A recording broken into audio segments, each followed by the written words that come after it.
2교시 시작하도록 하겠습니다. 이번에는 7번부터 보도록 하겠는데요. 거래정보사업자 지정신청 시 제출해야 될 서류입니다. 거래정보사업자는 뭐냐 하면 부동산 거래 정보망을 운영하는 사람을 거래정보사업자라고 부르고요.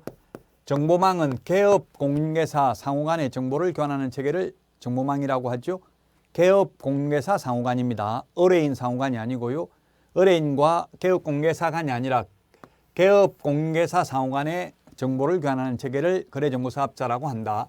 이 거래정보사업자가 되려면 거래정보사업자 지정을 받아야 됩니다. 거래정보사업자 지정을 받아야 되는데 지정받으려면은 먼저 부가통신사업자여야 하고요. 부가통신사업자는 전기통신사업법에 의해서 과학기술정보통신부 장관에게 부가통신사업자로 신고한 자 중에서 지정 신청을 해야 되고요. 지정 신청은 어디다가 하느냐면 국토교통부 장관에게 지정 신청을 합니다. 그러면 국토교통부 장관은 30일 이내에 지정서를 교부하고 지정서를 교부받고 나면은 정보망을 운영할 수 있습니다. 정보망을 설치, 운영을 하게 되고요. 그 다음에 지정받은 날로부터 1년 이내에, 이게 3개월 이내에 설치 운영을 해야 되고요. 1년 이내에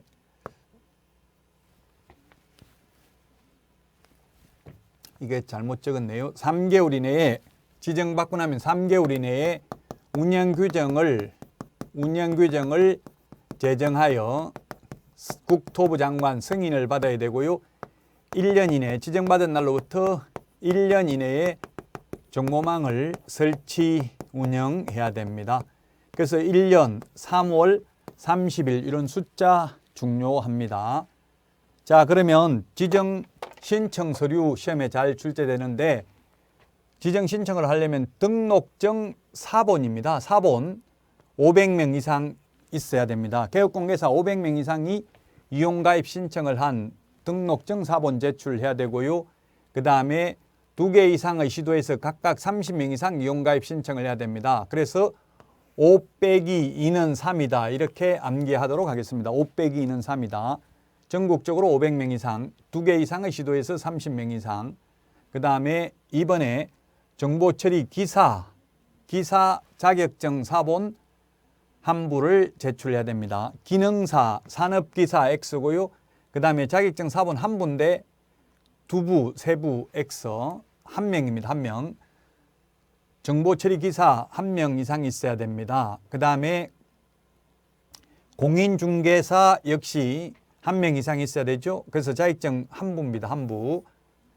정보처리 기사 1명, 공인중개사 1명 이상 있어야 되고요. 그 다음에 국토교통부 장관이 정한 컴퓨터 용량을 갖췄음을 입증하는 서류 제출해야 되는데 이때 컴퓨터 용량은 거래정보사업자 될 사람 메인 서버 용량이 일정 규모 이상이어야 하고요. 회원으로 가입하려는 개업공개사 용량이 일정 규모 이상이어야 하는 것은 아닙니다. 자, 그 다음에 부가통신사업자 신고 필증인데 과학기술정보통신부 장관에게 신고한 부가통신사업자 신고 필증 있어야 됩니다. 이 5가지가 지정 신청 서류고요. 지정 요건은 이 4가지죠. 지정 요건은 4가지. 요건을 갖췄음을 입증하는 서류와 그 다음에 부가통신사업자 신고 필증 이렇게 하면 5개가 거래정보사업자 지정 신청 서류입니다. 등록 신청, 분사무소 설치 신고, 소속 공개사 고용 신고할 때는 자격증 사본을 제출하지 않습니다. 그러나 거래정보사업자 지정 신청할 때와 매수 신청 대리인 등록 신청할 때는 자격증 사본 제출하죠. 그 다음에 부동산 거래 정보망이란 개업 공인중개사 상호간의 정보를 교환하는 체계라고 했습니다. 개업 공인중개사 상호간의 의뢰인 상호간이 아니라 개업 공인중개사 상호간의 정보를 교환하는 체계라는 것 기억을 하시기 바랍니다.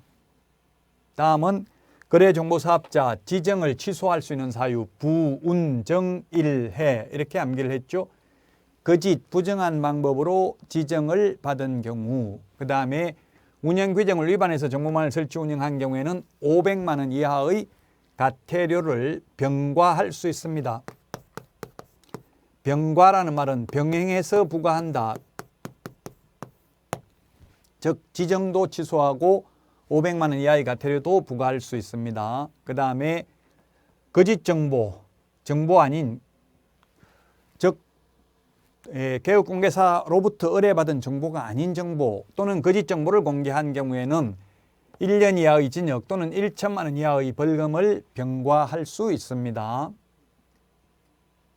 그 다음에 지정받은 날로부터 1년 이내에 정보망을 설치 운영하지 않는 경우에는 지정을 취소할 수 있습니다. 1년 대신에 시험에 2년 6개월 이렇게 출제된 적이 있습니다.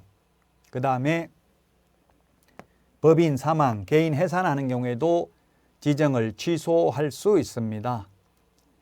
개업공인중개사가 정보를 거짓 공개한 경우는 업무정지고요. 거래정보사업자가 정보를 거짓 공개한 경우 지정을 취소라고 되어 있지만 취소할 수 있습니다. 그리고 1년 이하의 징역이나 1,000만 원 이하의 벌금에 처합니다. 징역 또는 벌금 둘 중에 하나지 둘 다 하는 건 아니죠. 징역 또는 1,000만 원 이하의 벌금입니다. 1년 이하의 징역. 그 다음에 청문이라는 것은 들을 문이 청문인데 사망, 해산, X 이 말은 원래는 취소 세계는 청문을 해야 되는데 개인이 사망을 하거나 법인이 해산하는 경우에는 청문을 하지 않고 행정처분을 할 수 있다는 이야기입니다. 청문 X, 청문 안 해도 된다는 뜻입니다. 취소 세계만 청문을 실시합니다. 자격 취소, 등록 취소, 지정 취소 세계 청문 실시합니다.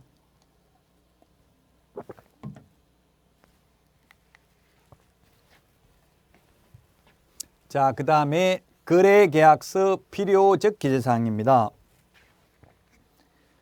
민법에서는 계약 자유의 원칙이 있기 때문에 계약서 작성하지 않아도 되지만 공인중개사법에서는 반드시 계약서를 작성해야 됩니다. 계약서에 필요적으로 들어가야 될 내용이 거래 당사자 인적사항, 물건의 표시, 그 다음에 계약일, 그 다음에 그 밖의 약정 내용, 거래 금액, 계약 금액 지급에 관한 사항, 계약 금액 그 지급에 관한 사항인데요.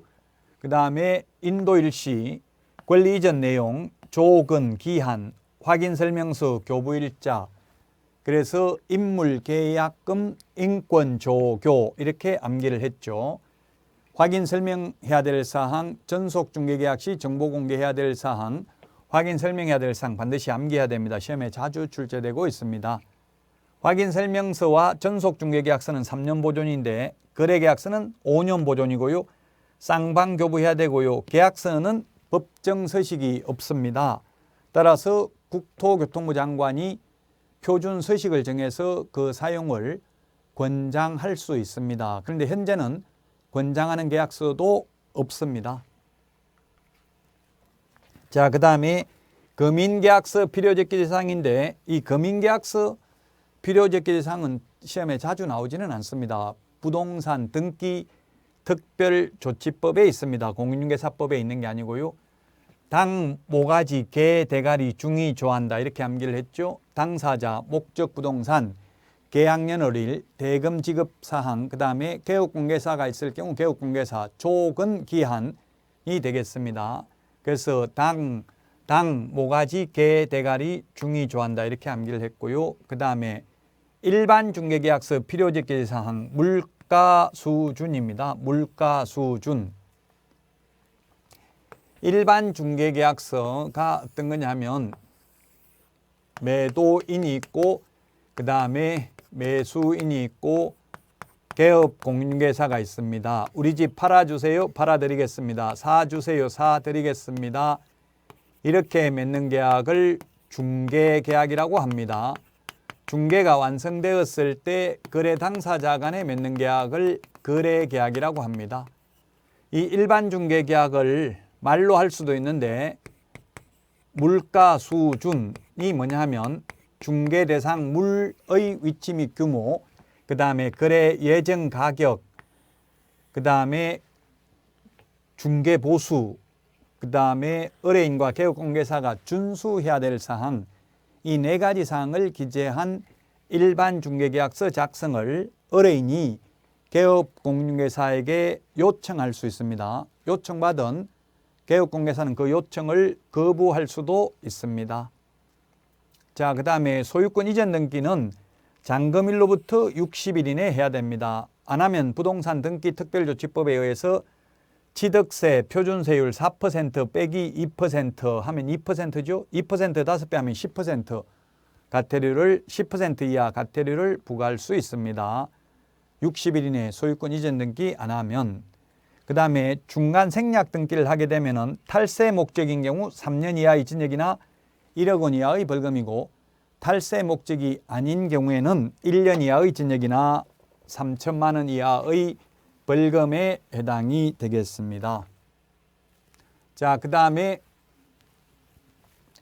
개업공개사 등의 금지 행위입니다. 이건 시험에 해마다 출제되고요. 최대 3문제까지 출제될 수 있습니다. 중요합니다. 개업공인중개사 등의 금지 행위입니다. 그리고 이 개업공개사 등에게는 개업공개사는 임의적 취소, 소속공개사는 자격정지고요. 중개보조원의 경우에는 행정처분 대상은 아니죠. 그리고 지금 이 4개는 1년 이하의 징역이나 1,000만 원 이하의 벌금에 해당합니다. 중개대상물 매매를 업으로 하는 건 안 됩니다. 그러나 교환을 업으로 하거나 임대업은 X, 이 말은 임대업은 금지행위가 아니다 이 말입니다. 금지행위가 아니면 개업공개사가 임대업도 할 수 있다는 이야기입니다. 중개대상물 매매를 업으로 하는 것만 금지행위입니다. 시험에 건축자재 매매를 업으로 하는 것 금지행위 아닙니다. 해도 됩니다. 그 다음에 무등록 중개업자임을 알면서 그를 통해서 중개를 의뢰받거나 무등록 중개업자에게 자신의 명의를 이용케 하는 행위 금지행위고요. 그 다음에 중개보수 또는 실비를 초과하여 어떠한 명목으로도 중개보수 또는 실비를 초과해서 금품을 받아서는 아니 됩니다. 이를 위반하면 강행법규 위반으로서 전부 무효가 아니라 초과 부분만 무효입니다. 현금을 초과해서 받았다가 돌려주는 것도 위반이고요. 수표를 초과해서 받았는데 부도가 나서 현금화하지 못해도 위반입니다. 그러나 받기로 약속만 하고 실제 수령하지 않았다면 위반은 아닙니다.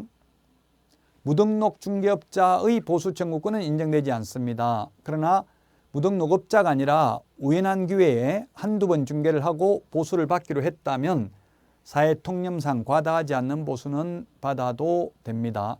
금품을 받으면 안 되니까 돈뿐만 아니라 국선작가의 미술품을 받는 것, 금 한 냥을 받았다, 자동차를 한 대 선물로 간곡하게 받아라고 요청하여 마지못해 수령했다 X입니다. 전부 안 됩니다. 어떠한 명목도 안 됩니다. 거짓된 은행, 그 밖에 의뢰인의 판단을 그르치게 하는 행위인데 가격을 속이는 것도 거짓된 은행이라는 게 판례의 입장이 되겠습니다.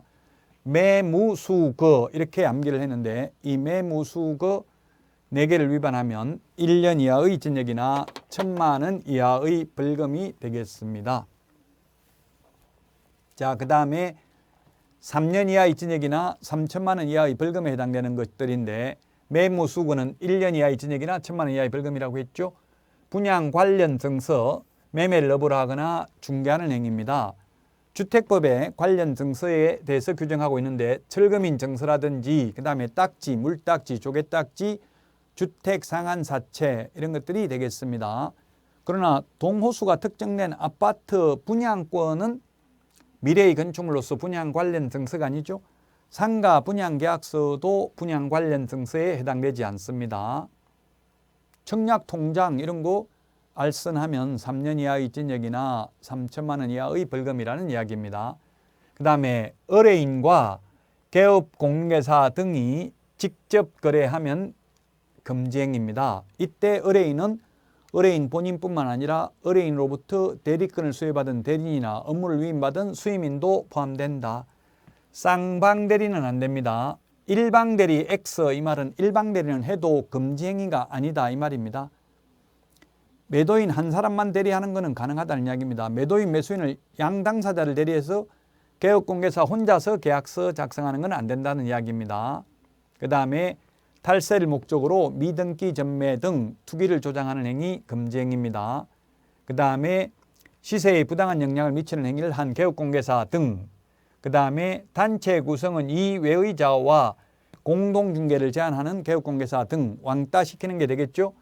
이 9번까지는 개업공개사 등의 금지행위입니다. 근데 이 별표는 누구든지입니다. 누구든지 개업공개사 등에게만 해당되는 게 아니라 누구든지 시세에 부당한 영향을 미치는 행위를 한 경우에는 3년 이하의 징역 또는 3천만 원 이하의 벌금에 해당이 됩니다. 누구든지 시세에 부당한 영향을 미치는 행위입니다. 아파트 입주자 커뮤니티, 입주자 대표회의, 분여회 이런 게 되겠죠. 집값 담합하는 행위가 되겠습니다. 그래서 암기는 우리 어떻게 했습니까? 매무수거, 관직상투, 시공시입니다. 시공시. 매무수거는 1년 이하의 징역이나 1천만 원 이하의 벌금, 관직상투는 3년 이하의 징역이나 3천만 원 이하의 벌금. 여기까지는 개업공개사의 경우에는 임의적 취소고요. 취소 안 하면 업무정지할 수 있고요. 그 다음에 소속공인중개사의 경우에는 자격정지 사유에 해당이 됩니다. 시세에 부당한 영향을 미칠 목적으로 개업공개사 등의 업무를 방해하는 행위는 행정처분 대상은 아니죠. 행정형벌 대상은 됩니다만은 이 금지행위는 시험에 반드시 출제되기 때문에 꼭 숙지를 해야만 되겠습니다. 자, 다음은 12번 지도감독에 대해서 보도록 하겠습니다. 지도감독 사유. 이거는 지도감독은 사실 단순히 암기해야 되는 내용이 많죠. 지도감독은. 자, 지도감독 사유를 보면은 거래 동향 파악, 그 다음에 자격정지, 그 다음에 등록 취소, 업무정지 등 행정처분을 위해서 필요한 경우, 이 정지는 자격정지, 업무정지가 있고요. 취소는 등록 취소가 되겠습니다. 등록 취소, 자격 취소도 물론 되죠. 취소니까 자격 취소, 등록 취소 이런 행정처분을 위해서 필요한 경우, 그 다음에 이 법 위반 행위를 한 경우 감독상 명령을 할 수 있습니다. 자, 지도감독관청을 보면 개공은 개업공개사고요. 무등록자, 무등록업자, 무등록개업공개사 같은 말입니다. 무등록개업공개사를 포함합니다. 소속공개사나 중개보조원에 대해서는 지도감독 대상이라는 말이 없는데 무등록중개업자 사무소에 들어가서 조사할 수도 있습니다.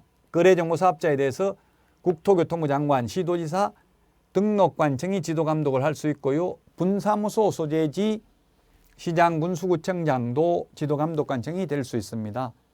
자, 그런데 협회에 대한 지도감독은 오직 동그라미 2번 협회에 대한 지도감독은 오직 지부, 지회라 하더라도 국토교통부 장관만 지도감독할 수 있습니다. 그 다음에 3번에 보면 매수 신청 대리와 관련해서 협회 지도감독은 주된 사무소의 경우에는 법원 행정처장이, 그 다음에 협회 시도 지부, 그 다음에 매수 신청 대리인 등록을 한 개업공개사에 대한 지도감독은 지방법원장이고요. 지방법원장은 지원장이나 협회 시도 지부에 이 지도감독 사무를 위탁할 수 있고, 위탁받은 협회 시도 지부나 지원장은 그 실시 결과를 지체 없이 지방법원장에게 보고해야 됩니다.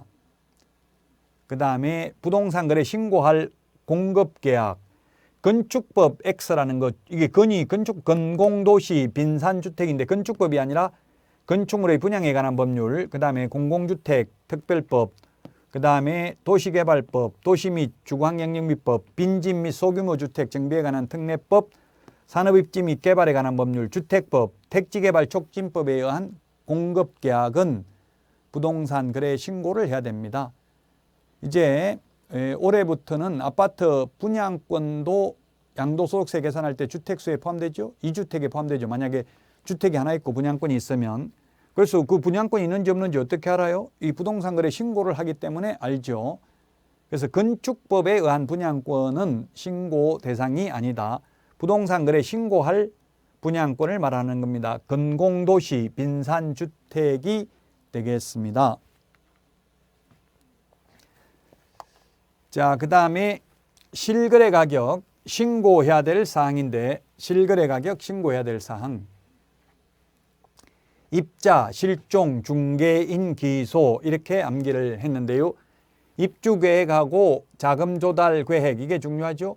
투기과열지구 조정대상 지역의 경우에는 거래 금액과 상관없이 옛날에는 3억 이상이었죠. 거래 금액과 상관없이 비규제 지역의 경우 6억 이상인 경우 주택법상 주택입니다. 그 다음에 법인이 취득하는 경우, 법인이 주택을 취득하는 경우는 무조건 거래 지역과 거래 금액과 상관없이 자금 조달 계획과 입주 계획을 제출해야 되고요. 단 투기과열지구의 경우에는 금액과 상관없이 자금 조달 증빙 자료를 제출해야 된다.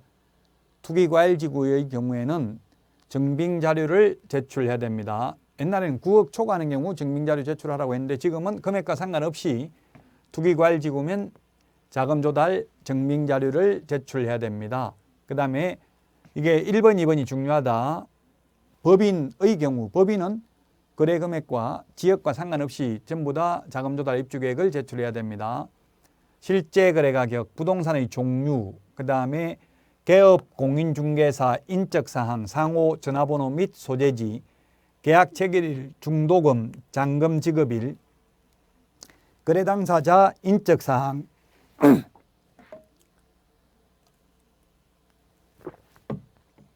거래 당사자 인적 사항도 신고를 해야 되고요. 그 다음에 조건이나 기한이 있을 경우 조건, 기한도 신고를 해야 되고요. 그 다음에 부동산 등의 소재지, 지번, 지목, 면적도 신고를 해야 됩니다. 가장 중요한 게 입주계획하고 자금조달계획이 옛날에는 투기과열지구 조정대상 지역은 3억 이상인데 지금은 금액과 상관없이 조정대상 지역이나 투기과열지구는 자금조달계획 실입주 여부를 신고해야 되고요. 그 다음에 법인이 취득하는 경우에는 조정대상 지역이 아니라도 자금조달계획 실입주 여부를 신고해야 됩니다. 비규제 지역이라도 6억 이상인 경우에는 자금조달계획 실입주 여부를 신고해야 되고요. 투기과열지구라면 금액과 상관없이 증빙자료를 제출해야 된다는 것 주의하시기 바랍니다. 그 다음에 매수인 외의 제출 25일 이내에 자금조달 입주계획서를 제공해야 된다. 누구한테 제공하겠어요? 신고하려는 자에게 제공합니다. 신고관청에 제공하는 게 아니고요. 그러면 신고관청이 아니라 신고하려는 자가 누구냐면 중개거래라면 개업공개사가 되겠습니다. 개업공개사한테 25일 이내에 자금조달 입주계획서를 제공하면 그것을 제공받아 가지고 30일 이내에 부동산 거래 신고를 하면 되겠죠. 자, 이번 시간 여기까지 하고 쉬었다가 하도록 하겠습니다.